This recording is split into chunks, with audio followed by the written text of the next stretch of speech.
right, and we are back. This is MMHC. We have truly a very special episode for you guys today. This is an episode that I have been wanting to do for literally years. My wife had the idea to try and have a veterinarian in on the show to talk about animal mental health, human connection bond, and I've been trying to find the right veterinarian until Dr. Doug Mader fell right into our laps. So, without further ado, I'm going to give him a quick bio so you know who you're dealing with here, because he's kind of a big deal. So, Dr. Doug is a triple board certified veterinary specialist and has been a veterinarian for nearly 4 decades now. He's an internationally recognized speaker. He's written 3 best-selling medical textbooks and numerous scientific publications. He has a long-standing pet columns in the Long Beach Press-Telegram, Reptiles Magazine, and the Key West Citizen. And I've never heard of it before, but I am definitely buying Reptiles Magazine. That sounds awesome. Dr. Mader is a recipient of the U.S. Fish and Wildlife Conservation Award, the UC Davis School of Veterinary Medicine Alumni Achievement Award, and the Fred L. Fry Lifetime Achievement Award for Veterinary Medicine. He's a 7-time winner of the North American Veterinary Community Speaker of the Year Award and a 4-time winner of the Western Veterinary Conference Educator of the Year Award. He's also a fellow of the Royal Medical Society of Medicine in the United Kingdom. He's appeared on Animal Planet, National Geographic, Discovery, and more. He's even cared for the pets of such celebrities as Michael Jackson, Kirstie Alley, and Slash. So Dr. Mader is a human-animal bond certified and practiced in California for years and years. Today he lives in the Florida Keys. It's an honor to have you on the show, Dr. Mader. How are you doing? Oh, it's such a pleasure to be here, and it's quite an honor on my part to be with you all, so I really appreciate the invitation. Yeah. Like Justin said a little earlier, he was looking and looking, really wanted to have a veterinarian on the show, and he says he felt like you found us, Dr. Mader, so we are lucky that you wanted to be with us. We feel very excited for it. I know Justin has talked about this for a long time. We're going on 3.5 years almost of the show, and we finally have made it happen. Yeah, thank you for being a part of it. We're excited to interview you. Justin, I'm ready to jump into it. If you're ready, we got a lot of questions. We're excited to get into it. Let's do it. So, Dr. Mader, I'll start off by asking, you've got a lot of titles. You've done a lot. You're a writer, and I've been reading your book, The Vet at Noah's Ark, which has been awesome. It has honestly been one of the most exciting reads I've had in a while. You're a veterinarian. You've got all these speaking awards. You're a public speaker. Which title or identity do you feel like you identify with the most? Yeah, that's a really good question, and thank you for that very glowing introduction. I think one of the things that motivates me is peer recognition and knowing that I've done something to help my profession and move things forward. I mean, I had some amazing professors when I was going through college, and the way I can pay them back is paying it forward and taking the time to educate younger students, younger veterinarians, and by writing and sharing some of my knowledge and experience that others can take. And I'm humbled at the fact that a lot of my textbooks now are used around the world in vet schools all over the world. So I think just that peer recognition and knowing that I've contributed something back, so long after my ashes or dust are long gone, still there's a part of me that's helping educate people. Nice. That's super cool. You mentioned it a little bit before we started recording. You've been able to interact with a ton of veterinarians. I think you said veterinarian assistants. For me, as a licensed professional counselor, like something that I'm just getting into is having like a supervisory role, and like having that role as like basically a teacher and getting to teach the next generation. What has that been like for you? Like, what has that been like to pretty much be a leader? Not even pretty much, to be a leader in your industry. What is that like for you? I think it's really important. I think it's part of, and I think you're probably cut out of the same cloth. You both are. It's in our DNA. We like to teach. And I mean, what's our future hold? Our future holds what we take the time to teach the people coming up behind us. And if we don't make that effort to help the younger generation learn and grow, how are things going to carry on? So to me, I feel like it's definitely part of my calling. Again, as I mentioned, I've had some excellent mentors growing up, and even as at this stage in my career, I learn. I try to make it a point to learn something every day, and I just think helping pass that on and teaching that knowledge and sharing that knowledge, that's what it's all about. I mean, we're all really on it for the same page, and that's just to help the world be a better place. Yeah, absolutely. I like it. One of the things I noticed in your book was that you mentioned that a car accident happened when you were in grad school that changed your career course. So this is a very personal question, and you certainly don't have to answer it very deeply if you do not want to. But how did this car accident change your life? How did it impact your mental health? And how did you get to a point of being able to accept that accident and maybe even forgive because it was a drunk driver, I believe, that hit you and caused this big change in your career. But I'm curious as to what you think. Yeah, that's a tough question. Wow. Yeah, so the followers on the show will know when I was in graduate school, I just finished the semester and I'd gone out with a friend to a movie. And this was before the days of seatbelts, kind of dates me.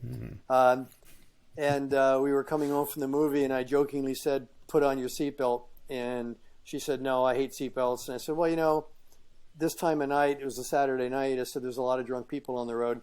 Turns out an underage drunken driver was drag racing and lost control of his car and rear-ended me, sent me down the freeway in a ball of fire. So can I forget it? No. Can I forgive him? I can forgive him because we all make mistakes. I lived, and it's amazing that I lived. So I always call it my second chance day. I no longer celebrate my birthday. I celebrate the day of the accident because somehow I managed to live through that. And can I forget it? No, I can't, because I've had like 27 surgeries.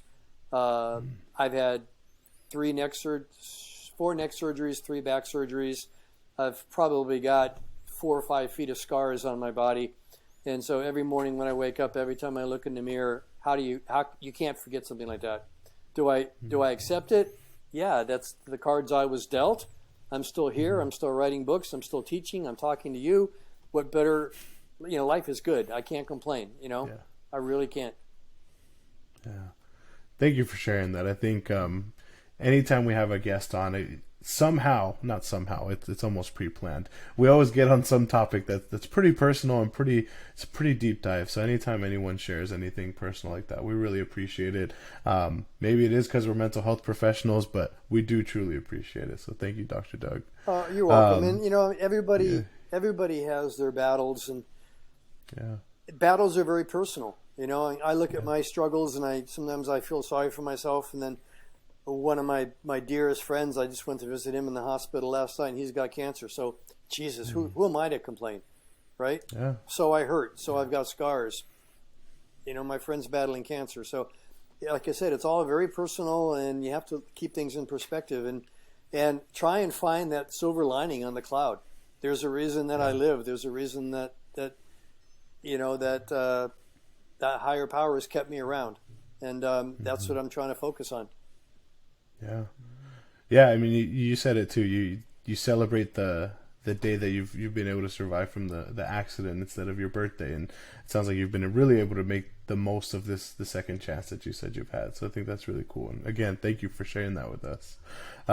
Justin has a made up word that he wants to ask in this next question, but I'll ask it for him. So a lot of people have a speciocentric, again, that is made up, nobody fact check us, view of animals, and believe that humans are the only ones who can feel deep and complex emotions. So based off of your experience, Dr. Mader, what do we know about the range of emotions that animals feel? Like, people have pets, people interact with them, right? Great question. What do we know? I'm sure you guys have probably read the literature. There's been a lot of published studies, and I can get you the references if you want them, but that's kind of beyond the scope of this chat. There was a recent paper that came out in Psychology Today where they looked at the range of emotions that pets have compared to humans. And they pretty much drew a nice parallel between pets and people up to about 2.5 years of age. That the range of emotions that pets experience are pretty much the same range of emotions that children develop as they age up to about 2.5, and that's where they feel the pet's ability kind of stops. So examples would be things like joy, sadness, love, fear, aggression, protection, and even things like disgust. These are all emotions that have been documented in research labs. Now, the thing is, you don't have to have a PhD to know that. All you have to do is have a dog or a cat. And if you've got a dog or a cat, you see it. You live it every single day. Yeah. I real quick before Justin goes, you mentioned you can provide us with the references, but in all respect, you are our reference, Dr. Bader. You are you're so accomplished. Like, well, I will take whatever you say as fact. Well, I promise not to make anything up for you, okay? Perfect. We appreciate that. Well, because animals can feel such strong and deep emotions, and I've done a little bit of a dive into some of the emotional range of marine mammals and how it does seem to be very advanced. And compared to the rest of the size of their brain, orca whales have a much larger limbic system compared to humans, which suggests that they might even feel stronger and deeper emotions than humans.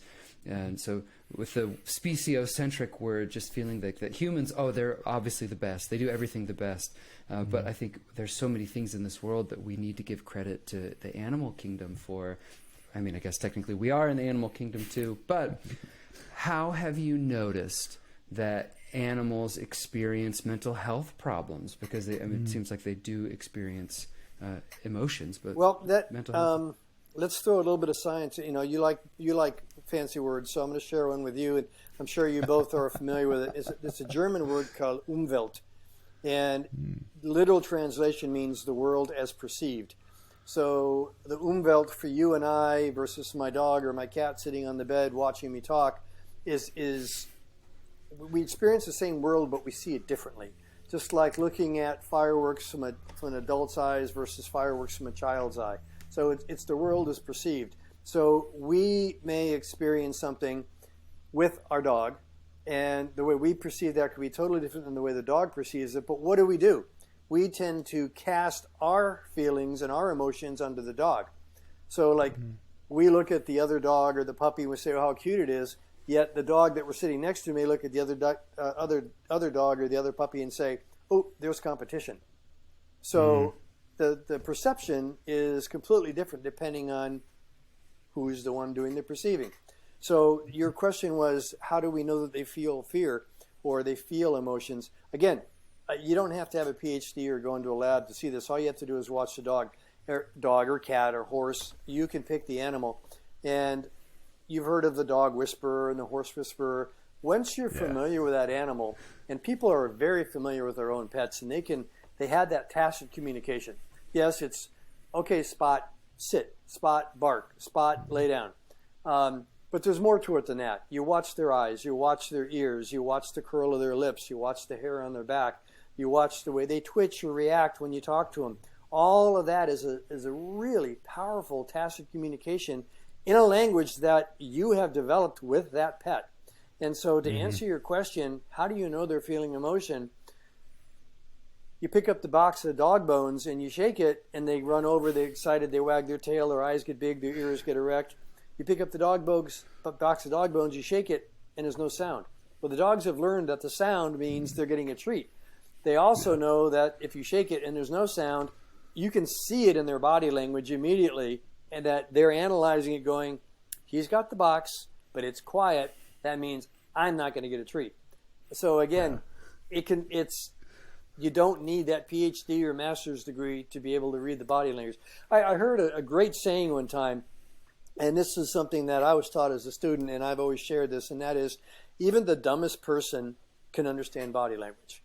And, you can explain to a young student some theorem or some theory or a procedure, and they'll look at you with a deer in the headlights.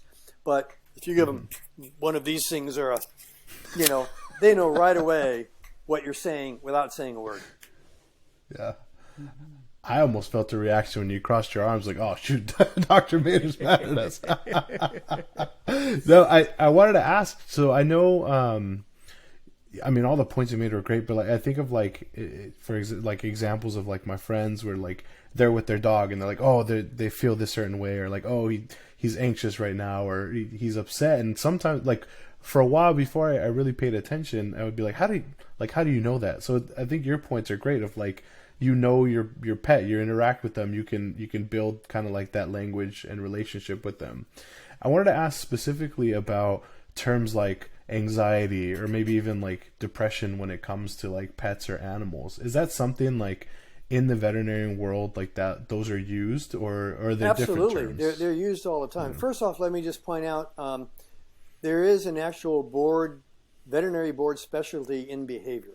So there are veterinarians like myself. I'm boarded in canine feline practice and then a couple other boards. There are actually board specialties in behavior where these veterinarians have gone on and done an extra 2 or 3 years of study, research, published papers, taken tests, and become certified basically like animal psychiatrists. And so, again, it is a fairly complex issue, but there's no question about it that the words like anxiety are definitely real. And I think probably one of the classic ones would be separation anxiety.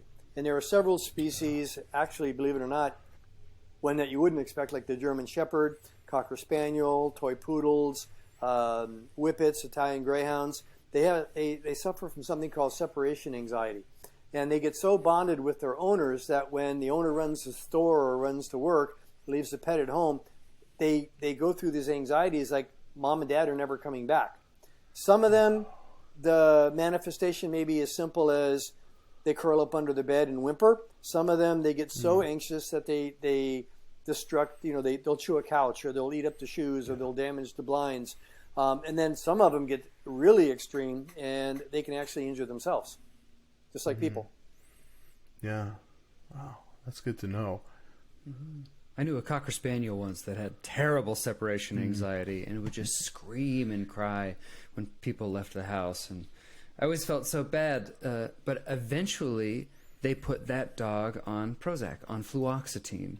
So I'm curious as to what you have seen in the veterinary world, because in the human psychiatry world, we've seen an explosion of medications used for these types of things. Is the same thing happening in animals? Yes and no. Yes, it's being. We use Prozac in animals. We use Xanax. There are several different human medications: trazodone, clomipramine, TCA, tricyclic antidepressants that are used fairly successfully in dogs and cats. In the reality, if you talk to the behaviorist or the specialist, we try not to run and grab the drugs right off the top of the bat, because we don't want to turn these animals into basically zombies. We don't want to make them slaves to drugs for the rest of their lives. So what we try and do is we try and work with them with behavioral and operant conditioning and positive reward systems. So let's go back to your friend with the Cocker Spaniel that has separation anxiety. So they get the dog, let's say they adopt it from the shelter or whatever, the dog bonds with them immediately, and the dog looks at them as their savior, because they were in the shelter, now they got a great home, they got a couch to sit on, TV to watch, good food twice a day, get to go for walks, and then all of a sudden mom and dad leave and go to work, and then they're freaked out because, oh my God, I'm left alone. And that can be really traumatic for these dogs. Cats, they go through it too, but cats are cats. Cats, they march to their own drummer. Yeah. Dogs, it's definitely more appropriate or more obvious. Yeah. So you have to shape their behavior. And just like with anything, to get to that end point, it's baby steps. So you love the dog, you pet the dog, you hug the dog. You can use clicker training. It just goes beyond the scope of today. Maybe I'll come back in a few months. We can talk some more about it. But you reward the dog. You step outside, hopefully through a door that's got a window, so the dog can still see you. Wave to the dog, talk to the dog wags its tail, it sees you through the door. Yes, you're separated, but it knows you're there. 2 minutes later, you walk back in, you reward the dog, because during that 2 minutes, the dog hasn't eaten the couch. Okay? Then you do it again, maybe later in the day or the next day, but this time you step away and for 5 minutes.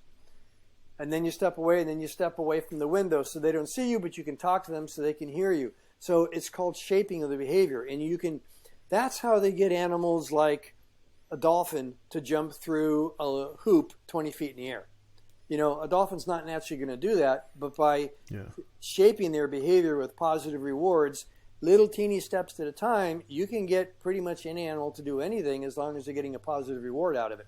So you can positive reward these pets that have these psychological issues, and you can train them out of it. And I would much rather make the effort to train a dog out of separation anxiety, which can be done successfully, rather than put them on a medication like Prozac or Xanax for the rest of its life. Now, that doesn't mean that you can't use some of those drugs as a bridge. For instance, I'm going to get personal here because Eddie, you brought this up. 5 years ago, we were destroyed by a hurricane called Hurricane Irma. It's been kind of supplanted by recent Hurricane Ian. But where we live, we lost everything, literally everything we owned. And we ended up living in our hospital, our vet hospital for a while, and then we ended up renting like a one-room apartment. Cutting to the chase, one of my dogs, who happens to be a whippet, who's got severe anxiety, he stopped eating. He went from 40 pounds to 28 pounds. We were almost to the point where we had to put a feeding tube in him because he was going to die.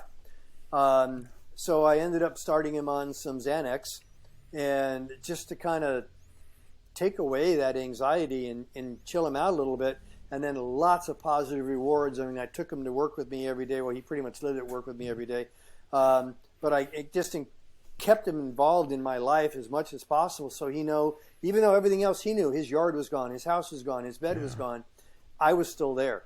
And then gradually we started adding things back into his daily routine, and now I can say he's back to being a fairly normal, crazy dog. But yeah, so I mean, we use a combination of pharmacology and behavioral conditioning, but we try to lean toward the behavioral conditioning because you get better results in the long run. That basically we're all on the same page then, because I know Justin, as the psychiatrist and the meds provider, like we talk a lot about like the same idea of like wanting to almost exhaust the other options before moving to just medication, or almost using it, like you said, Dr. Mader, as like a bridge to kind of help aid in that process. So and you know what? There's nothing wrong with that. I mean, that's why we have those tools in our tool chest. And it's okay to do that because it helps you as the caregiver and it helps the patient. And then we can gradually wean them off it and continue on a positive mental health road. Mm-hmm. Yeah, absolutely.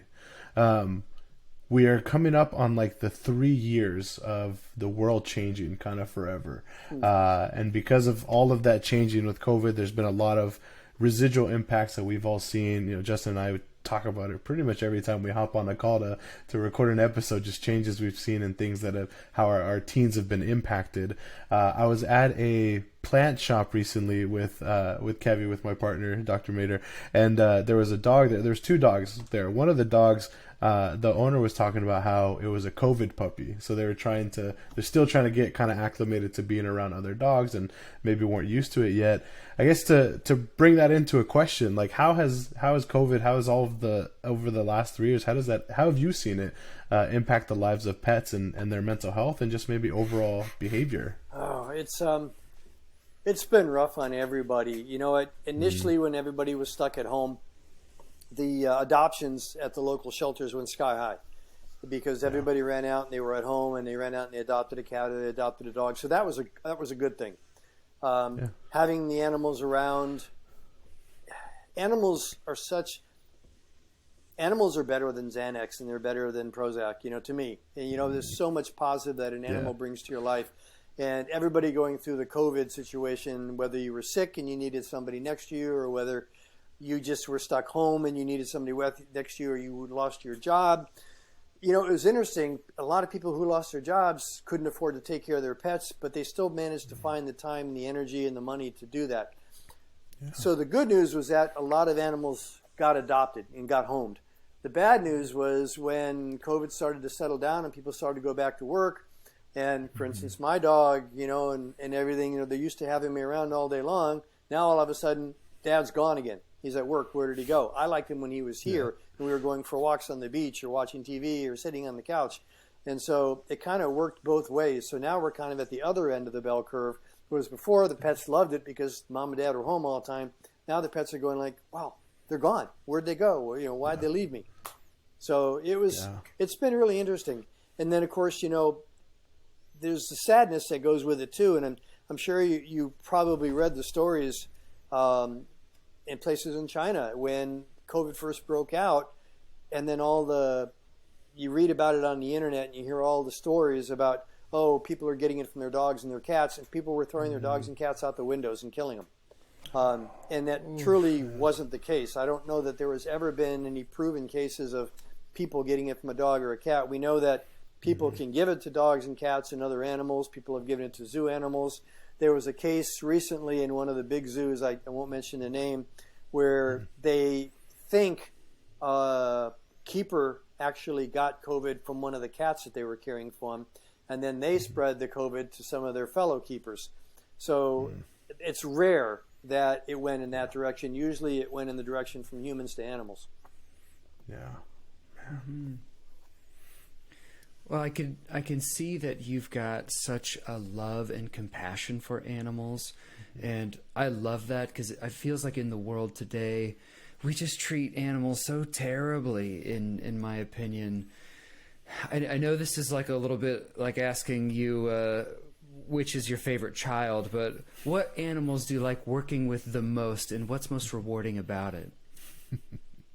I get that question all the time. God, they're all so different. Like, which child do you like the best? I guess my favorite is whatever I'm working on at the time, because that's my focus. But if you took me out to a field with a whole bunch of animals, you'd probably find me walking over to the alligators. Wow. I don't know. Ever since I was a little kid, I've been fascinated by dinosaurs and alligators. They've been around since the Carboniferous period for 300 million years and pretty much unchanged since the beginning.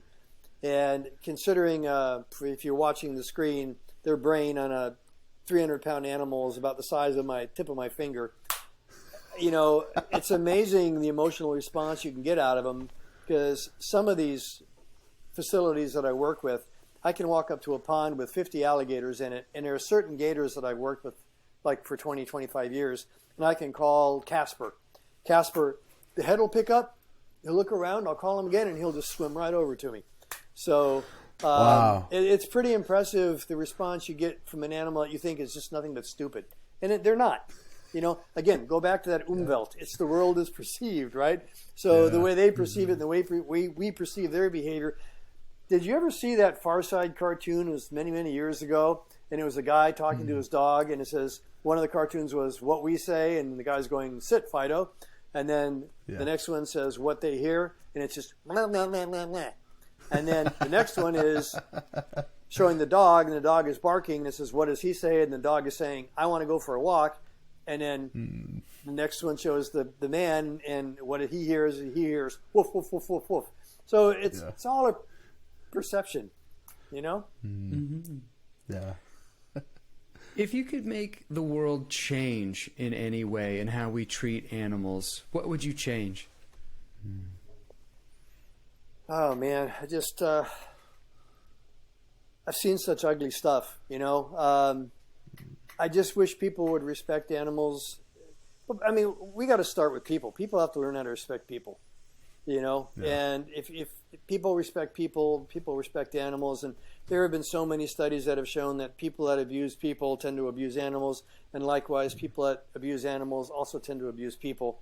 I think if we can just teach people to respect and love each other, you don't have to like somebody, but you should at least respect them.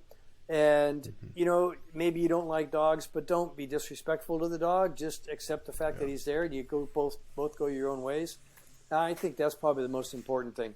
And I'm in my county where I live, I'm the only veterinarian that has forensic training. And so I'm the one that gets called every time there's an abuse case or something like that. And I see some of the stuff that happens, and it just, I'll go days without sleep. And it can be really tough because the animal has no advocate. You've got to be their advocate. And it can be a real challenge. That's a sensitive subject. Yeah. Man, that really puts it into perspective. We don't think about it enough or talk about it. Like, yeah, you're absolutely right. The animal doesn't have an advocate except for us. Like, we have to be the advocate. Man, thank you for sharing that. Mm-hmm. I almost similarly, I think about, and this honestly might be more of a personal question just for me. We've talked about pet adoption, and like we've also talked about like behavior training. And this might be free advice, so if you need to charge me at all, send the bill to Justin. But what I guess, do you have any like tips for people who are interested in adopting like a pet, adopting a dog, or I guess I say dog specifically because I'll be on like the Oregon Humane Society website once in a while just looking at, we've been wanting to adopt a dog, but it just hasn't been the right time. So I think that for us that's important, that it's the right time. But do you have any tips or things that could be helpful for anyone who is interested in adopting any kind of animal? I'm glad you're bringing this up because I am a real proponent of going to the shelter and giving these dogs a second chance. I love having purebred dogs, and I think that's pretty darn cool. But reality is there are hundreds of thousands, if not millions, of dogs and cats and other animals in the shelters that need homes, and they make perfectly good homes. Justin, you said you started reading my book. To me, the main character in the book is Walk, and Walk was my dog, and Walk was a rescue.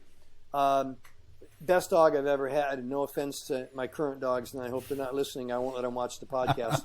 But, Walk was the best dog I've ever had, and he was an adoptee. He was a shelter rescue. And there are so many wonderful dogs out there that would love to find a great forever home. And everybody uses that term like it's really cute, but it's real.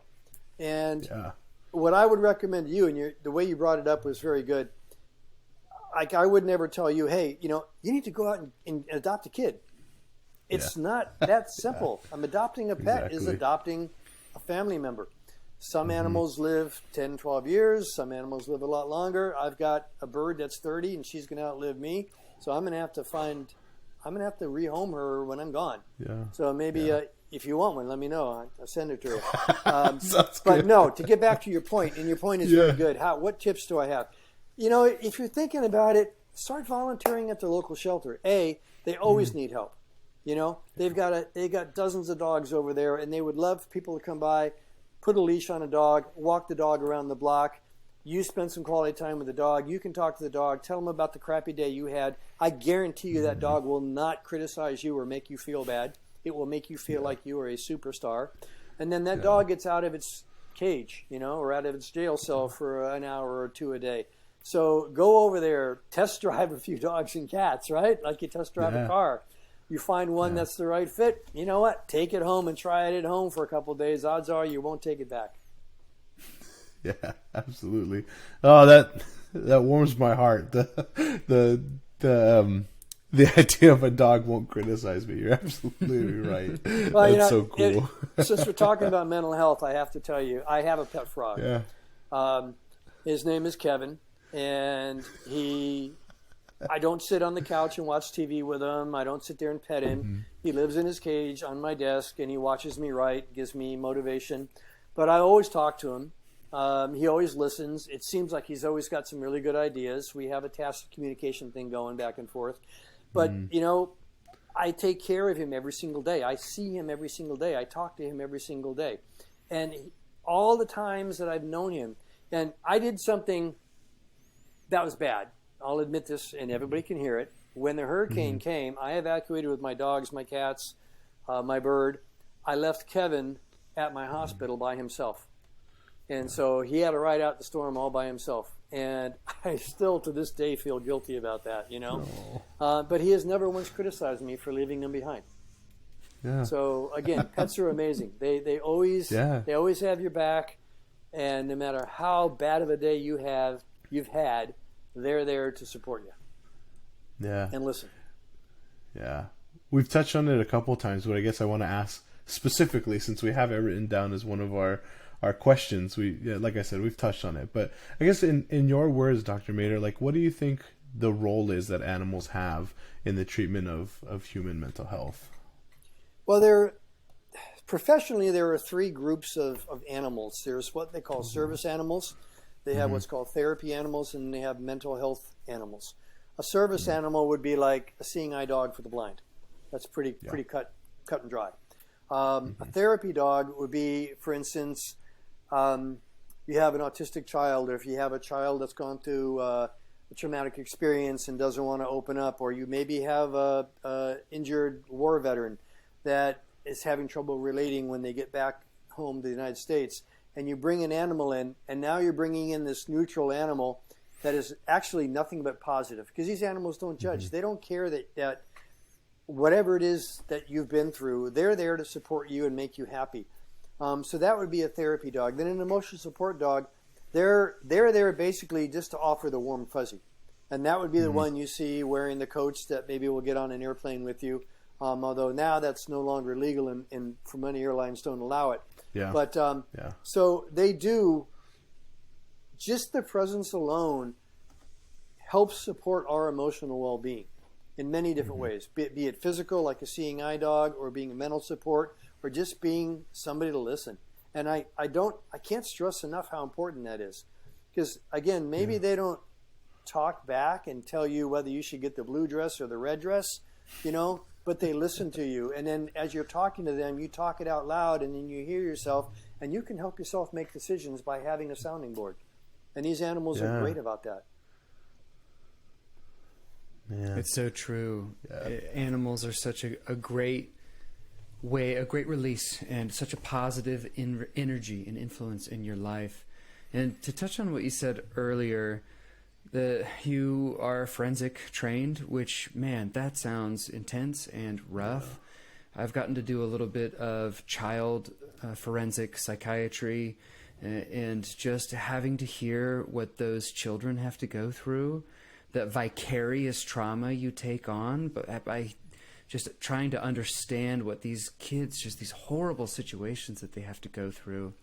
It sounds like to me that pets are both your source of trauma sometimes because of what you have to do with your job, but they're also your healing force, something that helps you.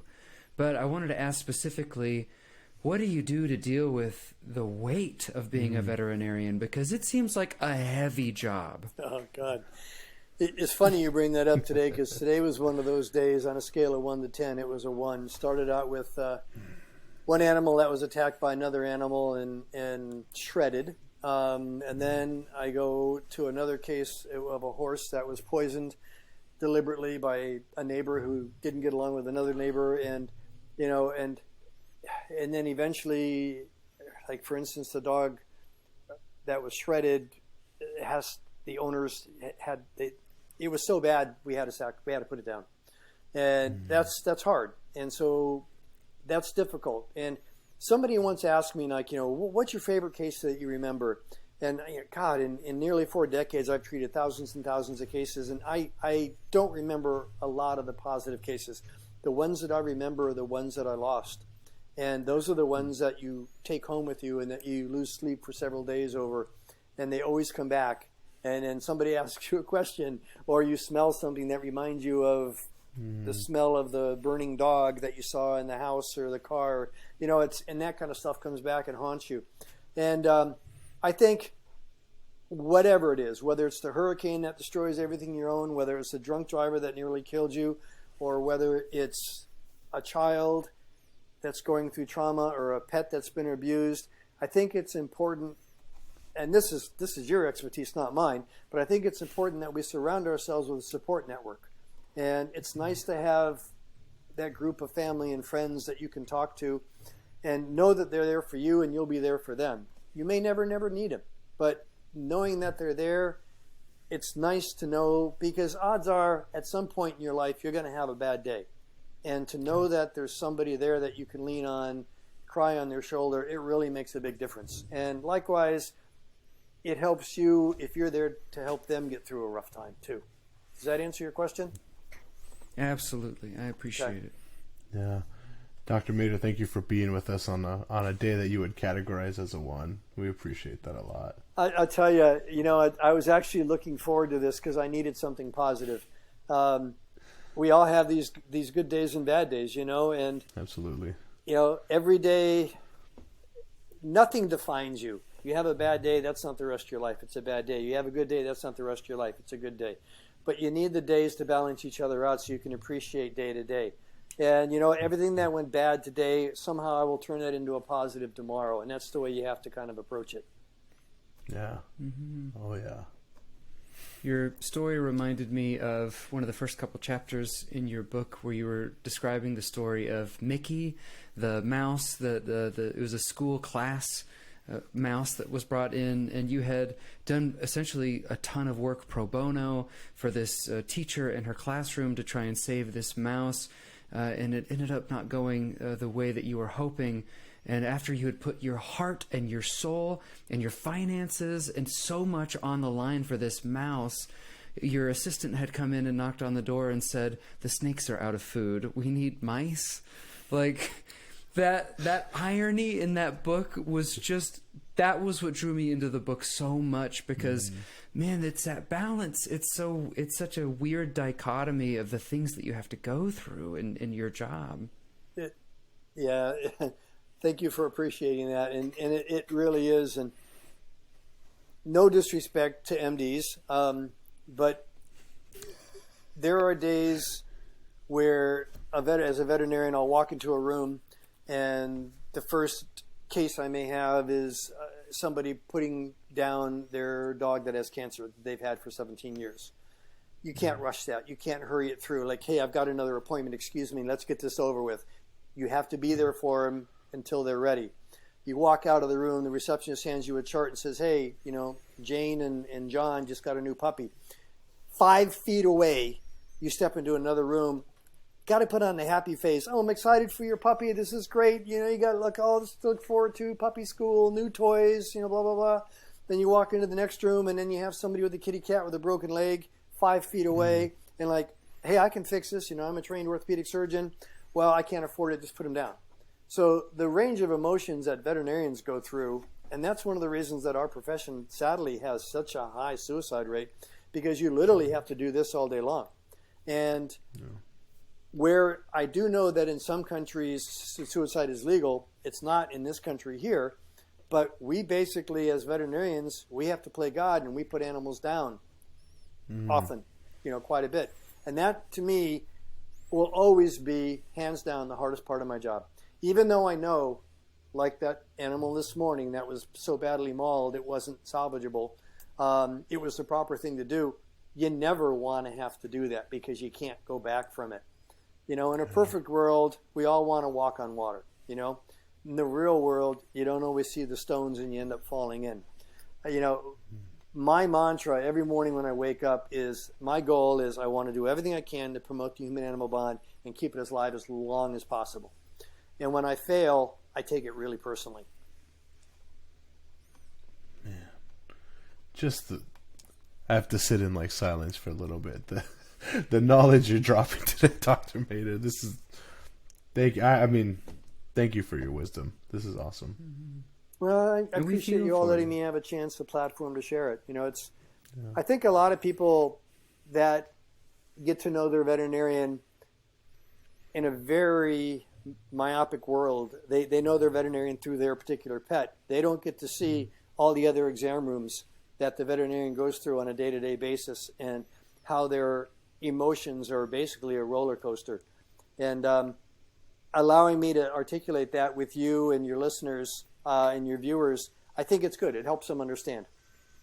Yeah. I have to share with you real quickly. I write a weekly column for a newspaper, and then every year on New Year's Day for the New Year's column, I write the New Year's resolution for pet owners.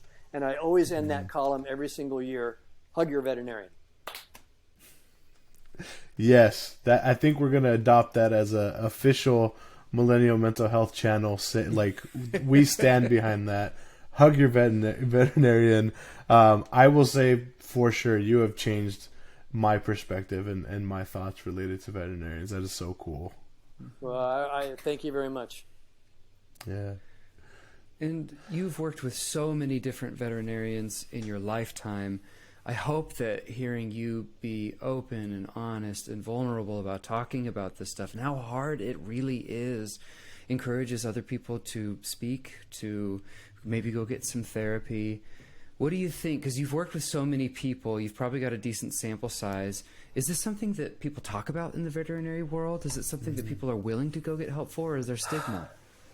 It's a stigma. The American Veterinary Medical Association has a great support system. and you're able to go online and then you can reach out and get help, and they have numbers where you don't talk to a robot, you actually talk to a real person, counselors.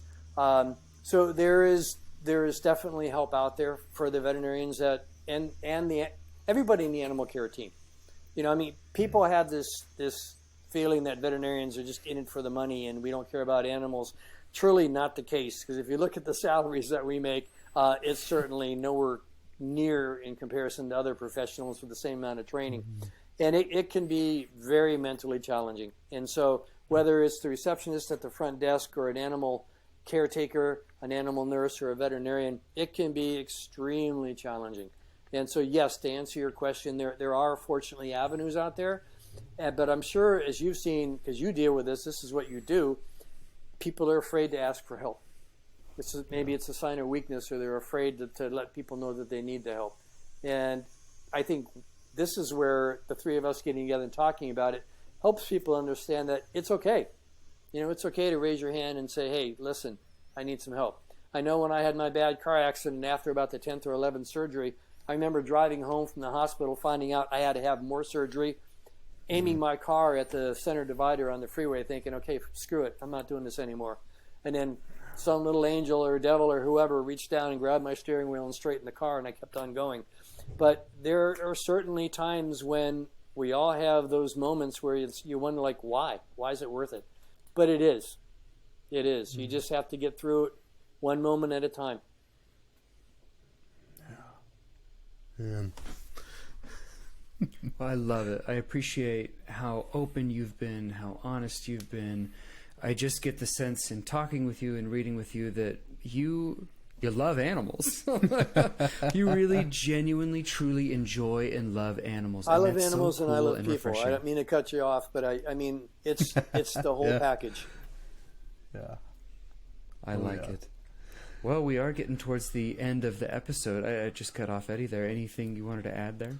No, I was just going to say, I think every single answer you've given us, Dr. Mader, has been a take-home point and has been crucial information for our listeners. We like to finish with take-home points. I wanted to ask you if you had any take-home points for us, and then Justin and I can drop ours. But if you have a take-home point, but also I want to give you an opportunity, please, whatever avenue that people can find you, plug away. I know we've talked about your book. Let us know where we can find your book, whatever social media. Just, I guess, take-home point / where can everybody find you? Okay, I think take-home point is I think it's really important to be open. And, not everybody's going to be an extrovert. But certainly share your feelings with the people that you're close to. And if you have a situation, don't be afraid to ask for help.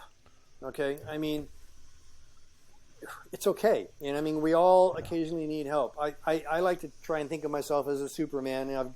My body is so full of metal that nothing's going to knock me down. But the reality is, at the end of the day, I hurt. And in the morning I wake up, I hurt. And there are some days I don't want to get up. But then I think about, okay, today I get to go see Mrs. Smith and I get to help her canary, or I get to go and take care of this horse, or I get to go and play with an alligator, and then all of a sudden the other stuff kind of falls away. So don't be afraid to ask for help. Don't be afraid to let your emotions out. It's not a sign of weakness. I think that's really important. As far as how to get a hold of me, real easy, dougmader.com. I've got a very simple website to remember, and you can contact me through there. I'm also on Instagram and LinkedIn and Facebook. I have a public Facebook page and Instagram page. I got lots of cool pictures. I share a lot of cases, and I deliberately do not put sad things on there because I like people to look at it and walk away with a smile. And I will share with you a very happy note. If you log onto my Facebook page, my most recent post was a picture of my kitty cat that I entered into a photo contest, and it won first place in the photo contest. And it was a picture of my cat sitting at the dinner table, reaching out to grab a piece of sushi off the plate. Oh, I gotta go look at that. That's so cool. And we'll make sure to put your website and everything in our show notes so people can find you easily. And the book, I think right there, The Vet at Noah's Ark. Again, you can find it on my website or Amazon or any internet seller.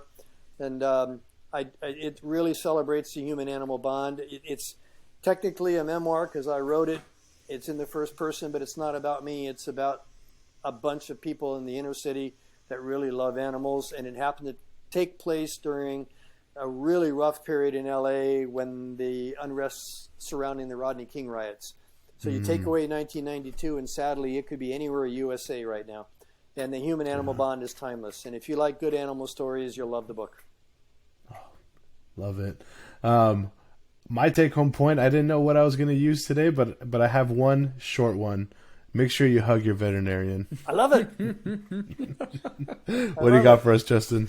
My take-home point is you got to go check out Dr. Mater's Instagram. He's got the best pictures of all, like, there's this really amazing picture of him, like, in the water with a gator, and it's just, he's smiling, the gator's smiling, it's just so cool. So yeah, like Eddie said, we're going to put links to all his stuff in the description of this video.